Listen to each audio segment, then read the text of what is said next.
Assalamualaikum warahmatullahi wabarakatuh. Selamat datang di JC Channel, Jen's Classes Channel English in 5 minutes. Materi kita kali ini masih berhubungan tentang noun, kata benda, yang mana kita akan membahas tentang apa itu uncountable dan countable noun. Countable di Indonesia kan bisa dihitung dan uncountable tidak bisa dihitung. Tapi sebenarnya konsep dasar dari bisa dihitung dan tidak bisa dihitung ini dalam versi bahasa Inggris apakah itu?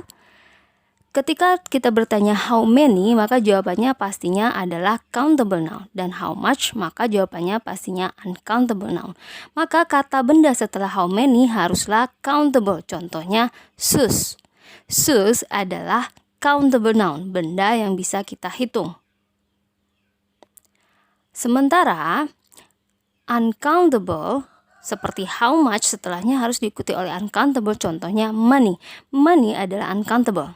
Tapi mungkin berpikir kalau money kan bisa kita hitung, ada 1.000, 2.000, atau 10.000, atau 100.000. Nah, bagaimana konsep uncountable dan countable sebenarnya? Kita akan bahas lebih dalam lagi, tentunya di video berikut ini. Countable noun tidak bisa dihitung, artinya adalah sesuatu yang can be counted, yang bisa kita hitung, yang bisa dihitung secara manual. Manual dalam arti kata kita tidak perlu memakai alat atau satuan untuk melihat atau mencari jumlahnya. Dengan arti kata kita bisa pakai 1, 2, atau 3 tanpa harus memakai satuan untuk menghitung benda tersebut. Contohnya adalah seperti people, book, egg, cat. Kita bisa menyebutkannya 2 orang, 2 kucing, 2 buku, 3 telur misalnya. Nah, itulah konsep dari countable. Sesuatu yang bisa kita hitung tanpa harus memerlukan alat ataupun satuan.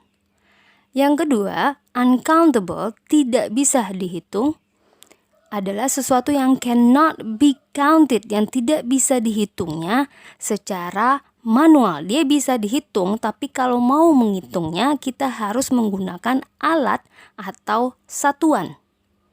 Jadi ingat, bukan berarti tidak benar-benar tidak bisa dihitung, cuman menghitungnya kita harus menggunakan alat atau satuan. Satuannya misalnya seperti kilogram, liter, persen, seperti itu contohnya. Atau juga bisa diartikan sesuatu yang bersifat abstrak, juga tidak bisa dihitung. Contohnya seperti air, sugar, fruit. Air dan fruit adalah sesuatu yang bersifat abstrak.